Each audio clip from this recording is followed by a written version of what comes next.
जय हिंद दोस्तों। सिद्धिविनायक संग्रिया के YouTube चैनल पर केमिस्ट्री की क्लास में आपका स्वागत है। केमिस्ट्री की क्लास में आज हम बात कर रहे हैं केमिस्ट्री के सिलेबस में बी पार्ट की एक यूनिट है जिसका नाम है रासायनिक बल गतिकी, इंग्लिश में जिसको कहते हैं केमिकल काइनेटिक्स। आज हम उस टॉपिक पर यानी उस यूनिट पर बात कर रहे हैं, क्योंकि आपका केमिस्ट्री का syllabus 4 A B C D 4 unit में बंटा हुआ है और बी यूनिट का ये पहला चैप्टर है, केमिकल काइनेटिक्स, रासायनिक बल गतिकी। एक प्रश्न के आने की प्रबल संभावना रहती है, तो स्टार्ट करते हैं। आप समझने पर ध्यान दीजिएगा, क्योंकि एग्रीकल्चर वाले बच्चों का ये टॉपिक पढ़ा हुआ नहीं होता है, तो लेकिन मैं चाहता हूँ आपका नहीं पढ़ा हुआ लेकिन फिर भी अगर इस यूनिट का प्रश्न आता है तो वो आपका सही होना चाहिए और आपका सही होगा। आप थोड़ी सी गौर करना, बस थोड़ा सा आपको सुनना है। तो बेटा बात कर रहे हैं अपने आज रासायनिक बल गतिकी, केमिकल काइनेटिक्स पर बात कर रहे हैं। तो पहले तो हम ये समझें भी ये है क्या। देखिए, ये भी एक केमिस्ट्री की ब्रांच है। ये केमिस्ट्री की एक वो ब्रांच है जिसके अंतर्गत हम अभिक्रिया के वेग, कोई भी रासायनिक अभिक्रिया हो रही है, उस रासायनिक अभिक्रिया के वेग और उसकी मैकेनिज्म यानी क्रियाविधि का अध्ययन करते हैं। तो केमिकल काइनेटिक्स यानी रासायनिक बल गतिकी में हम क्या करते हैं, हम अभिक्रिया का वेग और उसकी क्रियाविधि मैकेनिज्म अर्थात अभिक्रिया कैसे होती है, इस बात की स्टडी है वो इसके अंतर्गत की जाती है। तो अब देखिए, अब हमारे पास एक शब्द आ गया, अभिक्रिया का वेग या अभिक्रिया की दर, जिसको इंग्लिश में कहते हैं rate of reaction. Rate of reaction. और आज की इस क्लास में मेरा फोकस यही रहेगा भी हम इस टॉपिक से जो भी प्रश्न आए वो हमारा गलत नहीं हो। ठीक है, तो हमने पहले भी सामने वाली यूनिट में भी हमने किया था भी अभिक्रिया का वेग या अभिक्रिया की दर क्या होती है। हमने एक फॉर्मूला लिखा था, आपको याद होगा, सांद्रता में परिवर्तन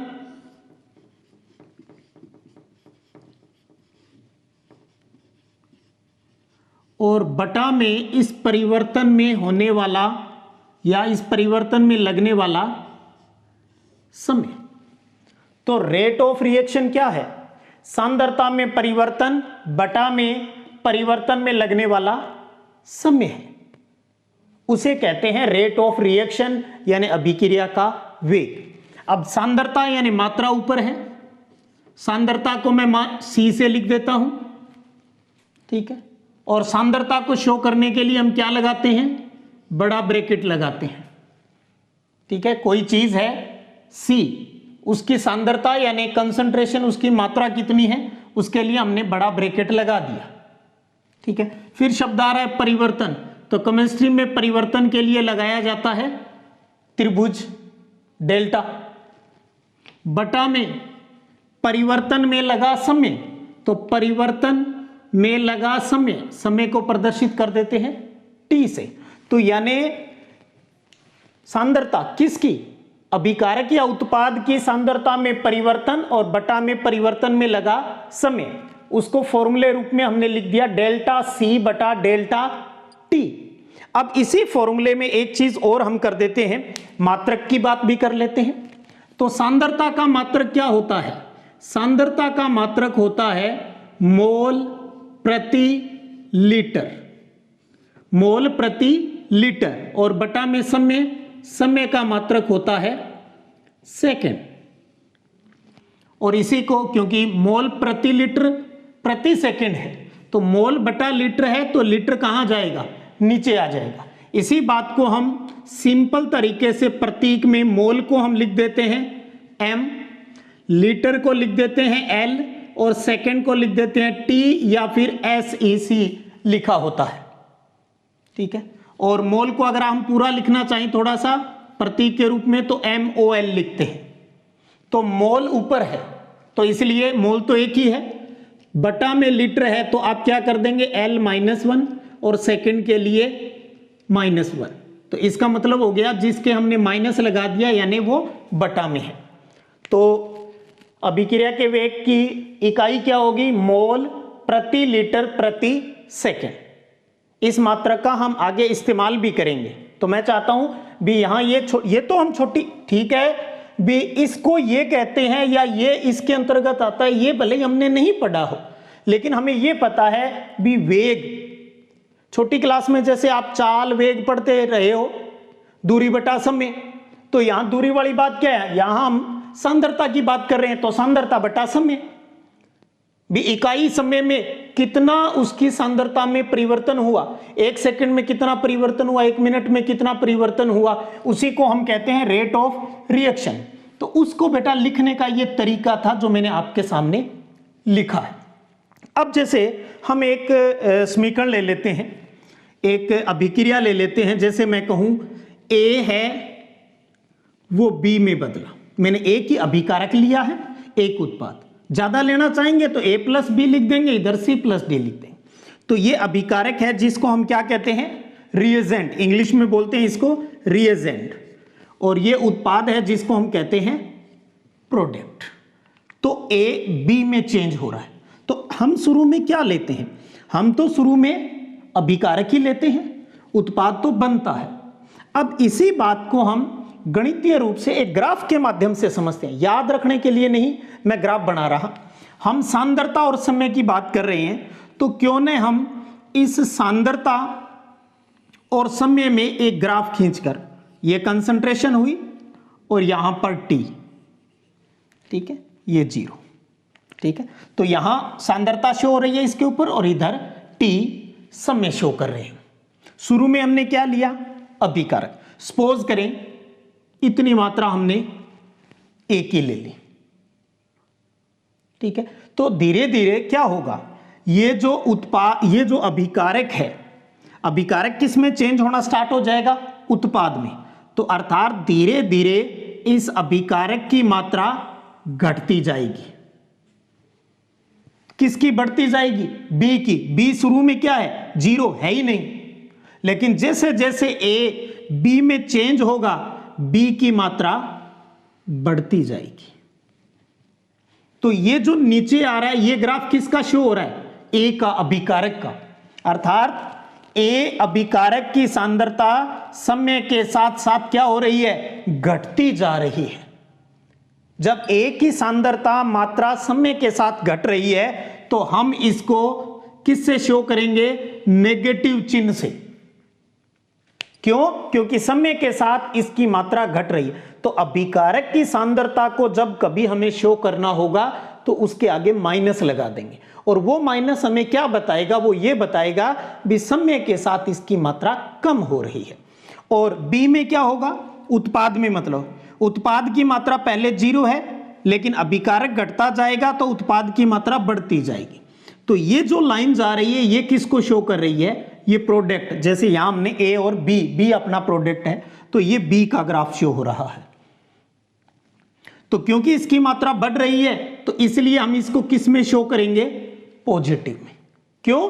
क्योंकि समय के साथ साथ उत्पाद की सांद्रता में वृद्धि होती है, ठीक है। अब याद है बेटा आपको जो पिछला जो हमने लेक्चर लिया था रासायनिक साम्य पर, वहां हमने 2 शब्द लिखे थे, उत्क्रमणीय अभिक्रिया। अब इसी उस थोड़ा सा मैं आपको बताना चाहूं, वहां भी जब हम सांद्रता और समय में ग्राफ खींचेंगे तो क्या होगा? अभिकारक की सांद्रता घटती जाएगी, उत्पाद की सांद्रता बढ़ती जाएगी, और एक समय ऐसा आएगा जब अभिकारक और उत्पाद दोनों की सांद्रता में जो परिवर्तन है वो स्थिर दिखाई देगा। क्यों?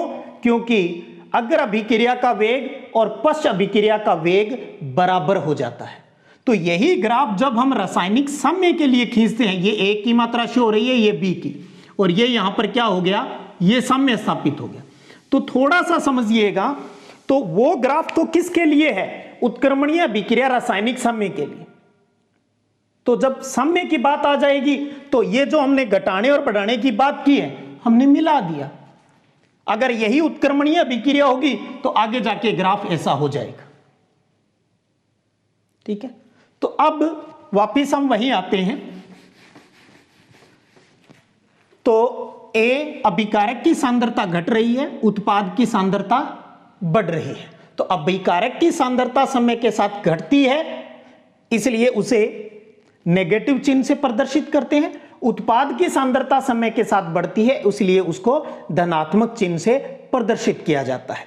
तो इसका मतलब एक चीज तो यहां पर क्लियर हो गई भी, जो रेट ऑफ रिएक्शन है, जो अभिक्रिया की जो दर है, जो अभिक्रिया का जो वेग है, वो किस पर डिपेंड करता है?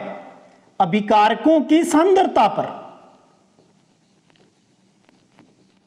अभिकारकों की सांद्रता पर निर्भर कर रहा है। हमें पता चल रहा है भी अभिक्रिया का वेग है वो किस पर डिपेंड कर रहा है? सांद्रता पर निर्भर कर रहा है। तो जब हम इसी यूनिट में एक बात और करेंगे भी, अभिक्रिया के वेग को या दर को प्रभावित करने वाले कारक, तो उसमें एक ये भी आ जाएगा भी, सांद्रता भी जो अभिक्रिया का अभिकारकों की जो सांद्रता है वो अभिक्रिया के वेग को प्रभावित करती है, घटेगी बढ़ेगी। ठीक है, अब इतनी बात। लेकिन ये तो हमने प्लस, एक चीज और समझ लीजिएगा, प्लस और जो माइनस लगाए हैं वो अकेले अभिकारक को प्रदर्शित करने के लिए और अकेले उत्पाद को प्रदर्शित करने के लिए है। लेकिन अगर हमें पूरी अभिक्रिया का, जब अभिक्रिया का वेग यानी संपूर्ण अभिक्रिया का जो वेग, या अगर हमें दर की बात करनी होती है, तब ध्यान दीजिएगा उसके संपूर्ण में संख्यात्मक मान के आगे कोई चिन्ह नहीं लगाना है, अर्थात वो धनात्मक ही होता है। तो संपूर्ण अभिक्रिया का जो गणितीय मान होता है उसके आगे प्लस या माइनस हम नहीं लगाते हैं। तो प्लस और माइनस हमें किसको बताना है? जिसके आगे माइनस लगेगा इसका मतलब समय के साथ उसकी मात्रा में कमी हो रही है, जिसके आगे प्लस लगेगा वो ये शो करेगा समय के साथ इसकी मात्रा में वृद्धि हो रही है। लेकिन जब संपूर्ण अभिक्रिया के वेग की बात करेंगे तो वो धनात्मक ही रखना होता है। ठीक है, लेकिन जब आप थोड़ा सा अभ्यास करेंगे या हम इस पर प्रश्न भी करेंगे तो आपको ये बात समझ में भी आ जाएगी। अब देखिए, अब क्या होता है, इस अभिकारक की जो सांद्रता है उसमें तो क्या हो रही है? कमी। तो मैं उसी बात को यहां लिख रहा हूं, अभिकारकों की सांद्रता में कमी। जितनी अभिकारकों में कमी होती जाएगी उतना ही उत्पाद की सांद्रता में क्या होगी? वृद्धि होगी। तो इसका मतलब अभिकारक की सांद्रता में जो कमी है वो उत्पाद की सांद्रता में, उत्पाद की सांद्रता में वृद्धि के बराबर होगा। यह बात ध्यान रखिएगा, यह बात ध्यान रखनी है। और अभिकारकों के माइनस लगाना है और उत्पाद के प्लस लगाना है, यह बात ध्यान रखनी है। ठीक है, सांद्रता बटा समय यह हमें पता है, विवेग सांद्रता बटा समय, मात्रक मोल प्रति लीटर प्रति सेकंड। कुछ भी नहीं समझ में आए तो यह चीज, इसको लिखने का तरीका यह है, यह इसका इकाई होगी, यूनिट होगी। समय के साथ अभिकारक की मात्रा घटती है, उत्पाद की मात्रा बढ़ती है और इनका मान क्या होता है? बराबर होता है। तो यह बात तो है पूरी अभिक्रिया के लिए। ठीक है, अब एक चीज यहां और समझ लें जिस पर प्रश्न भी आता है। किसी, जैसे ये अभिक्रिया है, इस अभिक्रिया के लिए अगर आपको अभिकारक या उत्पाद इसकी दर पूछे तो क्या करोगे? एक तो होता है पूरी अभिक्रिया की वेग आपसे पूछेगा, तो ये रहा सीधा सा फॉर्मूला। अब आपसे क्या होगा, एक व्यंजक पूछ लेगा, कोई समीकरण देकर आपसे ये पूछेगा बताइए इसके अंतर्गत अभिकारकों की दर का या अभिकारकों के वेग का व्यंजक एक सूत्र क्या होगा। तो अब हम अभिकारक या उत्पाद की दर को व्यक्त करने के तरीके पर बात कर रहे हैं। अभिकारक या उत्पाद के वेग यानी दर। तो अभिकारक या उत्पाद के वेग को प्रकट करना, व्यक्त करना किस तरीके से करते हैं उस पर बात कर रहे हैं। बहुत ही सिंपल से तरीके से आपको क्या करना है, जैसे एक हम दोबारा एक समीकरण लेते हैं, जैसे यही ले लें जी ए बी में। तो ये क्या है, अभिकारक। अभिकारकों की सांद्रता में क्या होती है, कमी। तो इस तरीके से लिखना है आपको। आप मत समझो केमिस्ट्री क्या है, ये तरीका भी लिखने का, ये तरीका है। देखिए परीक्षा में आपको ऐसे त्रिभुज डेल्टा या इसकी जगह डी भी लिखा होता, कम परिवर्तन होता है तो छोटा डी लगा दिया जाता है और अन्यथा सिर्फ त्रिभुज लगा दिया जाता है। ये दोनों ही परिवर्तन को शो करते हैं। तो त्रिभुज या डी कोई भी लगा हो उसमें आप कंफ्यूज मत होना। अब हम कह रहे हैं इसका वेग लिखना है, यानी इस बात को लिखना है इसी समीकरण का। तो लिखते हैं, तो अभिकारक की सांद्रता आपको ऊपर लिखनी है, ए की सांद्रता में कमी हो रही है, ठीक है। अब ए की सांद्रता, तो ए की सांद्रता बनाओ आप पहले, तो ए लगाओ, ए के बड़ा ब्रैकेट बना दो, ठीक है। मैं कमी के लिए क्या शो करोगे, माइनस, और दर पूछी है तो त्रिभुज यानी सेम त्रिभुज, सी की जगह आपके पास क्या है, ए है, ए लगा दिया और बटा में समय टी। तो क्या बना, माइनस डेल्टा ए बटा डेल्टा टी।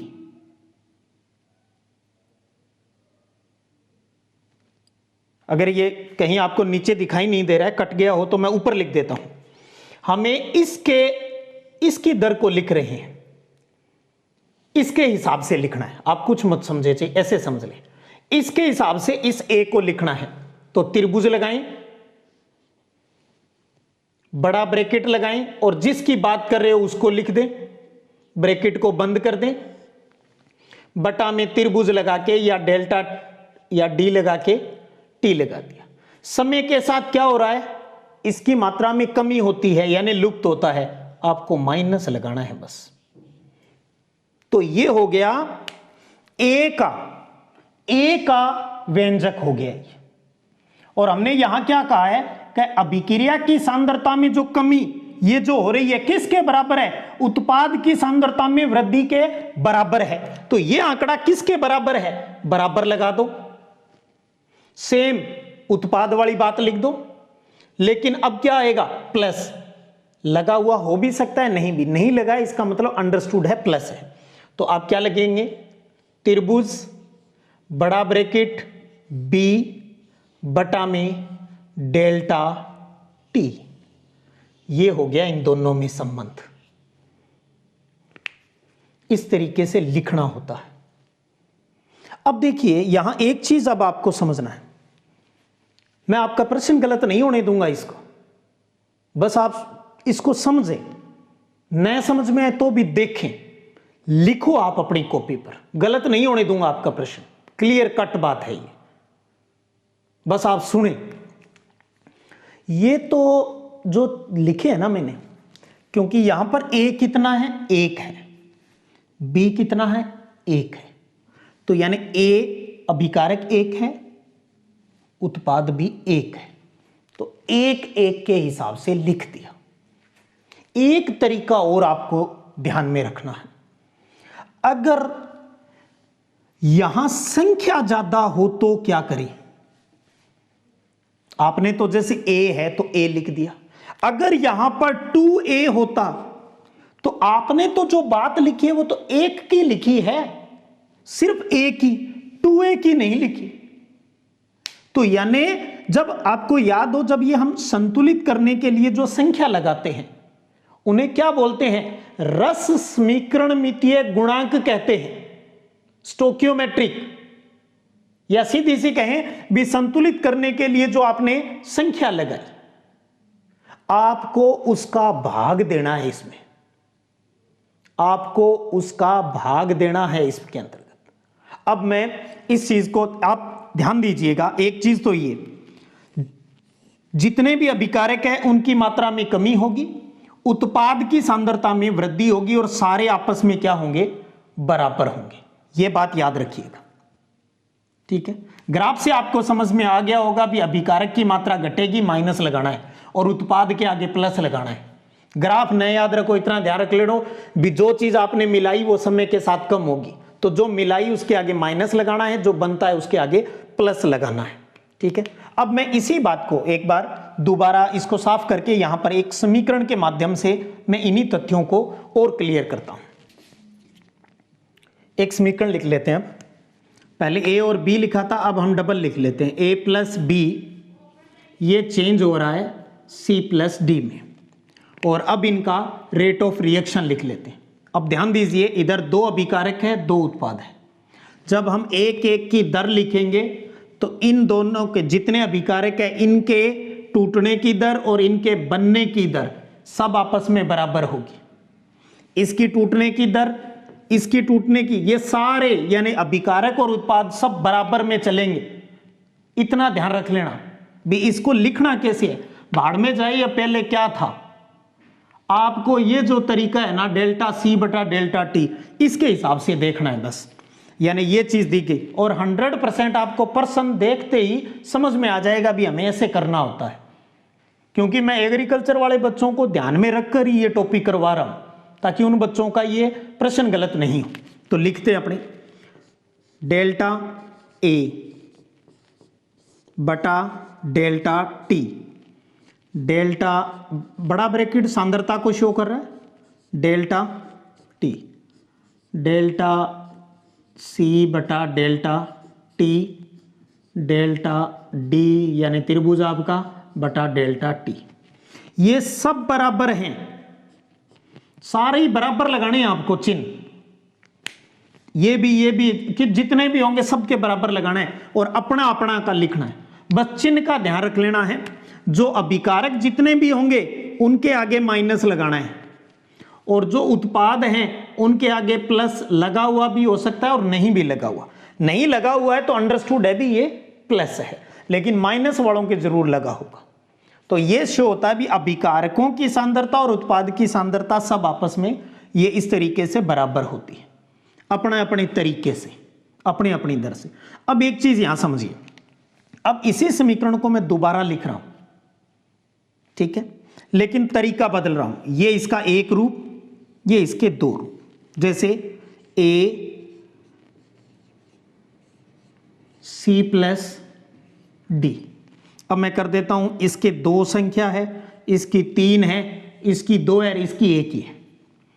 तो इसका मतलब यहां तो क्या था, एक a था, एक b था और एक c और एक d बन रहा था। यहां 2a है और 3b है और 2c बन रहे हैं और एक d बन रहा है। इनका इस तरीके से व्यंजक कैसे लिखना है, एक ही चीज ध्यान रख लेना दोस्तों।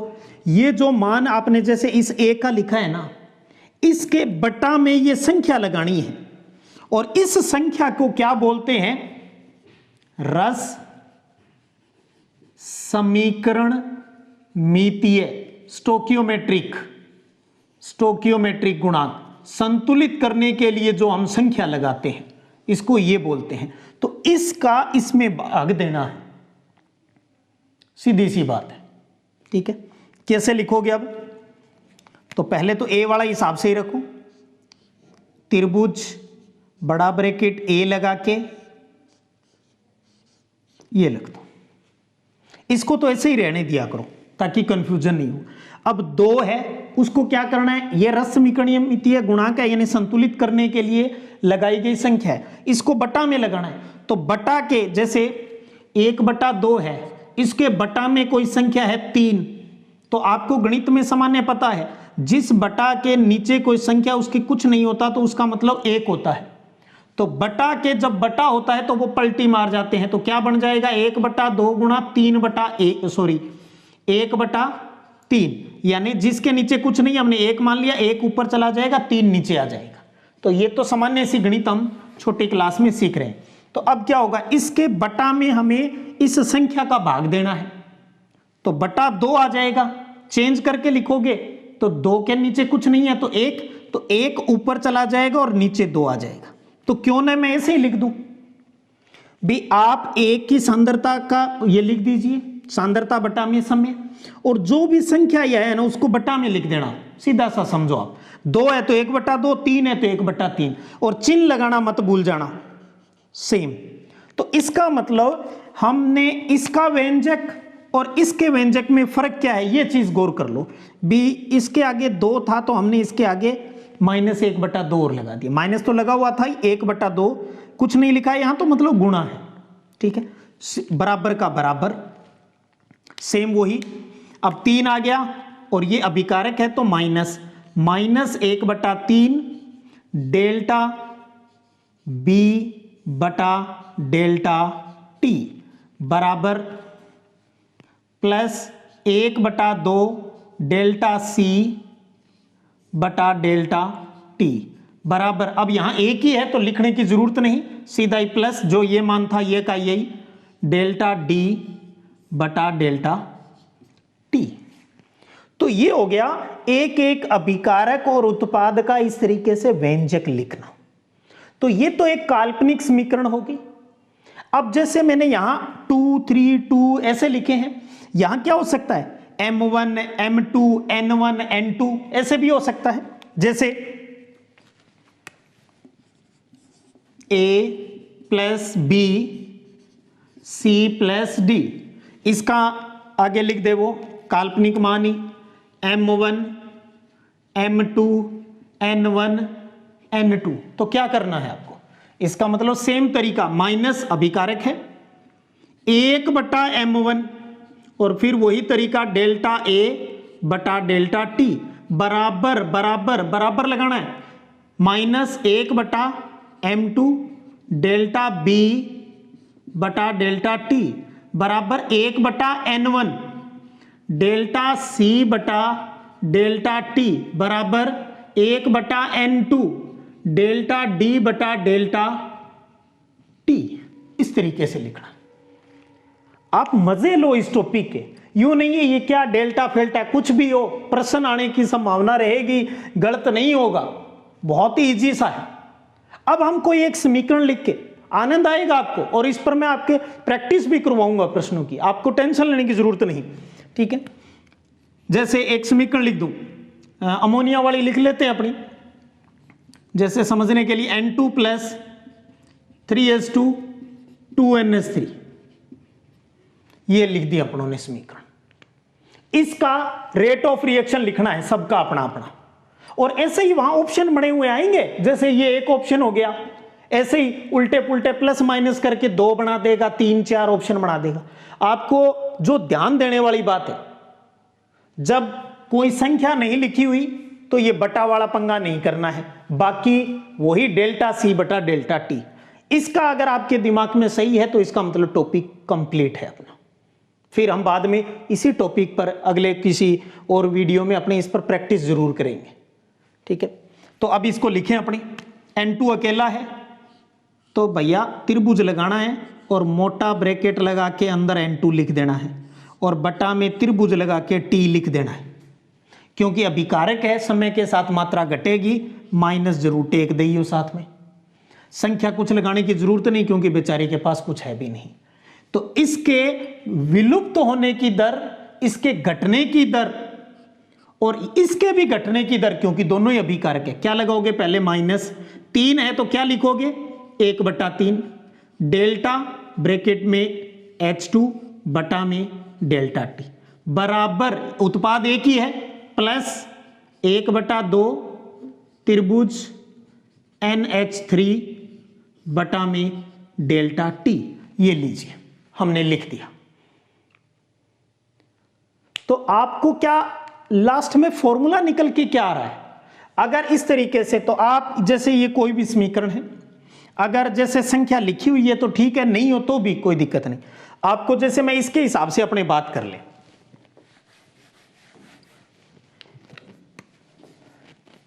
ए के लुप्त होने की दर यानी ये इतनी बात, और साथ में ये लुप्त होने का माइनस, इतनी सारी बात बटा में ए की रस समीकरण मितीय गुणांक, यानी जो संतुलित के लिए जो संख्या लिखी है, बराबर सेम यही बी के लिए हो जाएगा, बराबर सी के लिए, यानी दर ऊपर और बटा में उसकी जो संख्या है।